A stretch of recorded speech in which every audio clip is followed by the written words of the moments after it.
Assalamualaikum warahmatullahi wabarakatuh. Kami dari kelompok 4 sudah melaksanakan PPL di SMPN 2 Ciamis yang akan kami jadikan sebagai bahan pameran akhir perkuliahan pada mata kuliah pemahaman peserta didik dan pembelajarannya dengan judul menerapkan pembelajaran berdiferensiasi dalam meningkatkan motivasi belajar peserta didik SMP Negeri 2 Ciamis.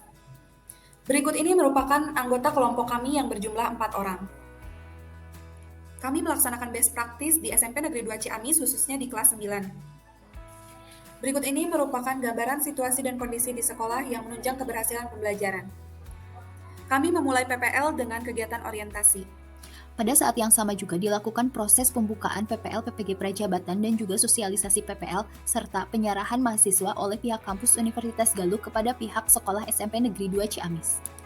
Fase selanjutnya yaitu observasi yang dimulai pada lingkungan sekolah. Selanjutnya, pada kegiatan observasi, kami melakukan asesmen diagnostik dengan desain sebagai berikut. Wawancara dilakukan sebagai data tambahan dalam membuat profiling peserta didik.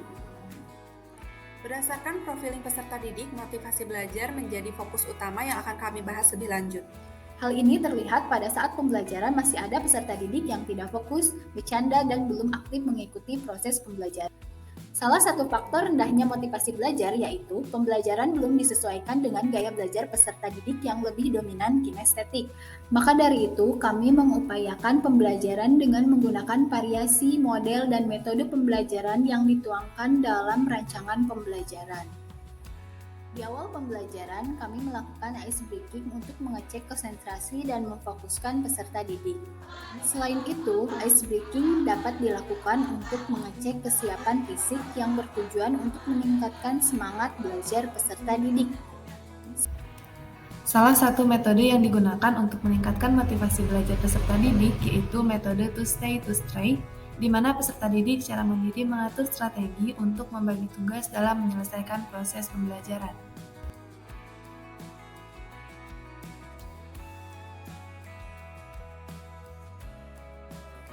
Output yang terjadi di lapangan, peserta didik terlihat antusias dalam mengikuti proses pembelajaran. Peserta didik juga aktif dalam mengikuti kegiatan diskusi. Dan untuk kegiatan presentasi kelompok, beberapa peserta didik dengan sukarela menawarkan diri untuk maju ke depan melakukan presentasi kelompok. Dan kami sebagai guru memberikan kebebasan kepada peserta didik untuk menyelesaikan tugas, baik melalui wawancara kepada keluarga atau berkunjung langsung ke pabrik, ataupun berdasarkan pengalaman membuat produknya sendiri. Output lain yang dihasilkan berupa mind map yang merupakan hasil berpikir dan kreativitas peserta didik. Setelah selesai pembelajaran, kami melakukan refleksi bersama guru pamong dan dosen pembimbing lapangan terkait manajemen waktu, membuat rencana apabila pelaksanaan pembelajaran tidak sesuai dengan yang direncanakan.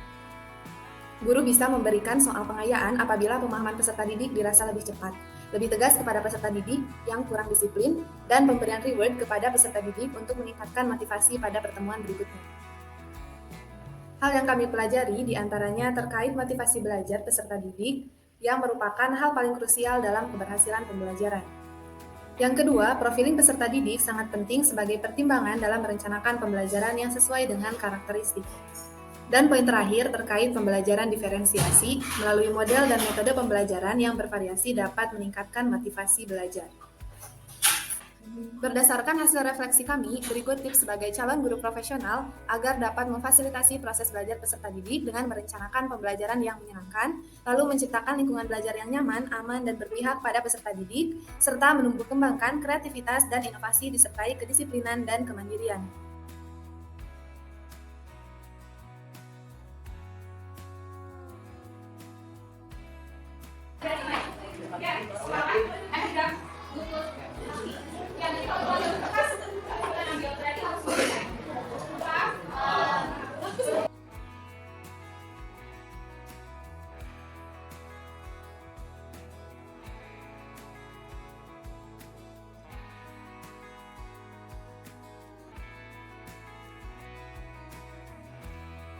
Sekian pemaparan pameran perayaan akhir perkuliahan dari kelompok SMP Negeri 2 Ciamis.